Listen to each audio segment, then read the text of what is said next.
पाकिस्तान से ग्रेटर नोएडा पहुंची सीमा हैदर की तबीयत बिगड़ गई है, जिसके बाद अब उस पर किसी से मिलने पर पूरी तरीके से पाबंदी लगा दी गई है।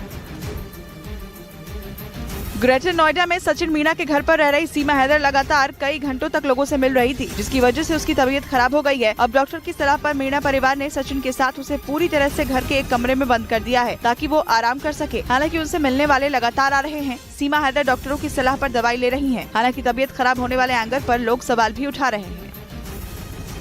और इन सब के बीच जांच एजेंसियां अब उस एजेंट की तलाश कर रही हैं, जिसने सीमा हैदर को भारत में दाखिल करवाया था। सूत्रों के मुताबिक सीमा हैदर पाकिस्तान से नेपाल के रास्ते भारत पहुंची थी। सीमा के साथ उसके 4 बच्चे भी भारत की सीमा पार करके पहुंचे थे। लेकिन अब जांच एजेंसियां इस बात की भी जांच कर रही है कि कैसे सीमा नेपाल से बस के जरिए पोखरा तक पहुंची और वहां से भारत की सीमा में आई। साथ ही पुलिस उस एजेंट को भी खोज रही है, जिसने सीमा को भारत तक पहुँचाने में मदद की। जाँच एजेंसी नेपाल के उस होटल की भी जानकारी जुटा रही है, जहाँ सीमा और सचिन मीणा ठहरे थे।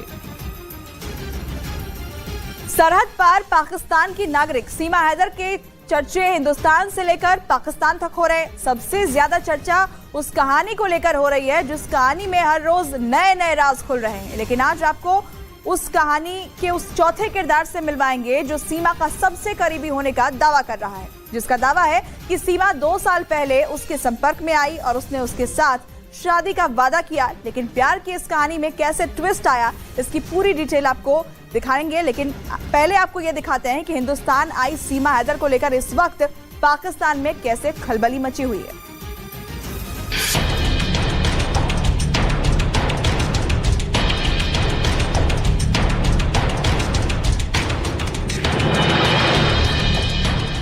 सरहद पार सीमा के लिए बेचैनी।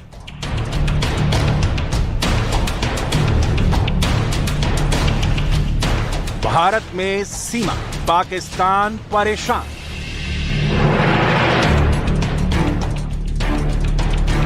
सीमा नहीं जाना चाहती पाकिस्तान। सीमा हैदर और सचिन मीणा की कहानी बता रही है कि मोहब्बतें सरहदों को मोहताज नहीं होती। पाकिस्तान से आई सीमा भारत में सचिन के साथ रह रही है। उनके 4 बच्चे भी उनके साथ ही हैं। सीमा हैदर की दास्तान जितनी हमारे देश में सुर्खियों में है, उतना ही पाकिस्तान के लोग इस पर बातें कर रहे हैं। इस बीच सीमा हैदर के लिए पाकिस्तान का प्रेम जाग गया है। पाकिस्तान को अचानक सीमा हैदर की फिक्र सताने लगी है। पाकिस्तान ने भारत की सरकार से सीमा हैदर की तबीयत के बारे में पूछा है। पाकिस्तान के विदेश मंत्रालय ने भारत सरकार से सीमा से बातचीत की अपील की है, जिसके बाद भारत ने पाकिस्तान को 2 टूक जवाब दिया। देश के हित में जो कुछ भी है हम बर्दाश्त करेंगे, नहीं तो विरोध करेंगे। सीमा हैदर के लिए भले ही पाकिस्तान फिक्रमंद हो, लेकिन सीमा अब पाकिस्तान नहीं जाना चाहती है। पाकिस्तान के नाम से उन्हें खौफ आता है। सीमा का साफ कहना है कि मैं दोबारा पाकिस्तान नहीं जाऊंगी। अगर इसके लिए मुझे मौत को गले लगाना पड़ा तो उससे भी पीछे नहीं हटूंगी। ठीक, मैं तो मर ही जाऊंगी। अपने बच्चों को भी जहर पिला के हम 5 मर जाएंगे, पाकिस्तान नहीं जाएंगे। सीमा हैदर अपनी आखिरी सांस तक अब भारत में ही रहना चाहती हैं। सीमा ने यहाँ आकर प्रधानमंत्री नरेंद्र मोदी से भारत की नागरिकता देने की अपील की थी, लेकिन सीमा के वकील के मुताबिक अगर भारत की नागरिकता नहीं मिली तो उन्हें वापस पाकिस्तान भेजा जा सकता है। भारतीय नागरिकता नहीं मिली तो सीमा को डिपोर्ट करना भी पड़ सकता है। पुलिस की एफआईआर के मुताबिक 2019 में ऑनलाइन गेम पबजी के जरिए दोनों एक दूसरे के संपर्क में आए थे।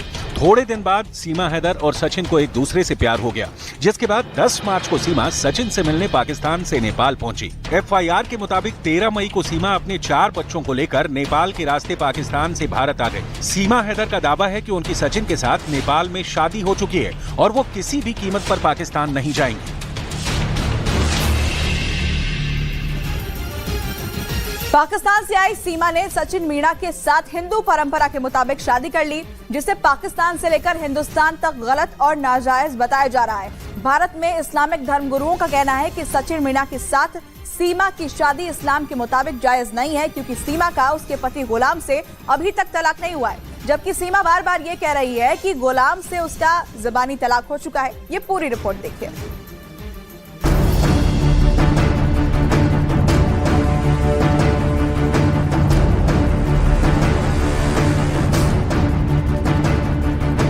पाकिस्तान के कराची में रहने वाली सीमा हैदर और ग्रेटर नोएडा के रहने वाले सचिन मीणा के दिल मिले तो हजारों मील की दूरियां मिट गई। एक लड़की होते हुए भी सीमा हैदर ने वो कदम उठा लिया जिसके लिए किसी लड़के को 100 बार सोचना पड़े। सीमा हैदर कराची से हजारों मील की दूरी तय कर सचिन के घर ग्रेटर नोएडा आ पहुंची। इसके लिए सीमा ने अपने मुल्क पाकिस्तान समेत 3 मुल्कों की सीमाएं लांघी।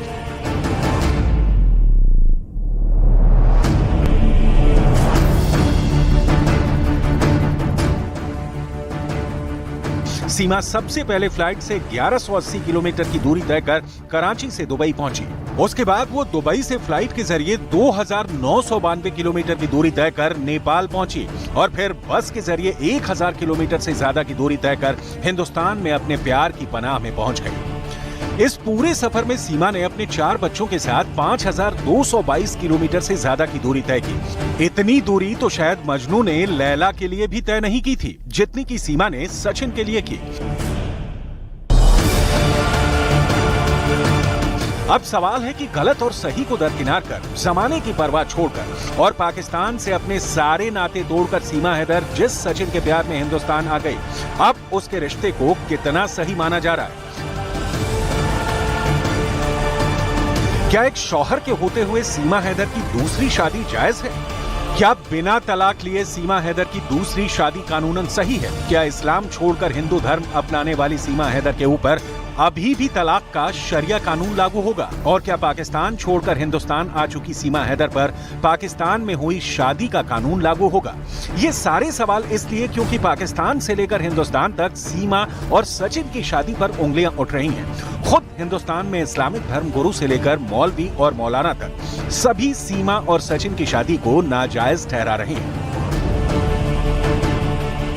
इसको किसी भी तरीके से जायज नहीं करार दिया जाएगा। तलाक में जो पहलू रखा गया है वो 2 एविडेंस है, 2 गवाह होना चाहिए। अगर 2 गवाह नहीं है तो तलाक सही नहीं है। लिहाजा अगर कोई तलाक हुआ है उसका और उसको वो प्रूफ करती है, जैसा कि पता चला कि तलाक को प्रूफ भी नहीं कर पा रही है, तो मैं समझता हूं कि ये उसकी शादी भी गलत है।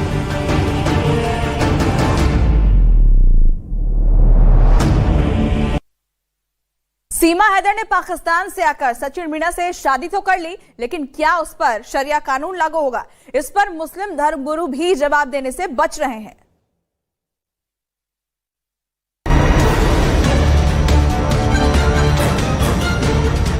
सीमा हैदर का दावा है कि उसके शौहर गुलाम हैदर उसे तलाक दे चुके हैं, जबकि गुलाम हैदर तलाक की बात से इनकार कर रहे हैं। उनका कहना है कि सीमा हैदर अभी भी कानूनन उनकी पत्नी है क्योंकि उन्होंने उसे अभी तक तलाक नहीं दिया है। दोनों के अपने अपने दावे हैं, जिसमें कौन सच्चा है और कौन झूठा कह पाना मुश्किल है। अगर मैं इनकी शादी में भी हूँ फिर भी मेरा अधिकार है, मैं कह सकती हूँ कि मैं इनके साथ नहीं रह सकती तो नहीं रह सकती। जबरदस्ती कोई भी नहीं रखेंगे। तुम तो तलाक दे चुके हो मुझे और मैं हिंदू धर्म में आ गई हूँ, तो हमारा रिश्ता कब का खत्म हो चुका है। नहीं सर, तलाक हो नहीं चुका, ना मैंने कभी तलाक दी है सर। ये झूठ बोल रहा है सर। मौलाना सैफ अब्बास के मुताबिक सीमा जब तक अपने शौहर गुलाम हैदर से तलाक लेने के सबूत पेश नहीं करती तब तक सचिन से उसकी शादी नाजायज मानी जाएगी। हालांकि सीमा हैदर अपने शौहर गुलाम हैदर से अलग होने के जिन कारणों को गिना रही है, मुस्लिम धर्मगुरु मौलाना सैफ अब्बास के मुताबिक सीमा को इन आधार पर गुलाम से तलाक लेने का कोई अधिकार नहीं है। देखिए, ऐसा है कि उसने 1-2 बातें कही हैं यही कि हमारा ख्याल नहीं रखती हैं। वो चूंकि इस्लाम धर्म को फॉलो कर रही थी, इस्लाम में लड़की उस वक्त तलाक दे सकती है जब उसका शौहर इस्लाम की विरोधी गतिविधियों में शरीक हो। मसलन वो जुआरी हो, शराबी हो, मारता पीटता हो, भूखा रखता हो, अजियत देता हो। लेकिन उसने ऐसा कुछ भी नहीं कहा। उसने कहा कि हमें नहीं देती। अब आपका ख्याल रखने के लिए क्या चीजें चाहिए? आपको रोज ब्यूटी पार्लर जाने की फैसिलिटी अवेलेबल कराई जाए, आपको रोज बारबेक्यू ले जाने की। तो मैं ये समझता हूं कि इस तरीके से इस्लाम में तलाक नहीं होता है।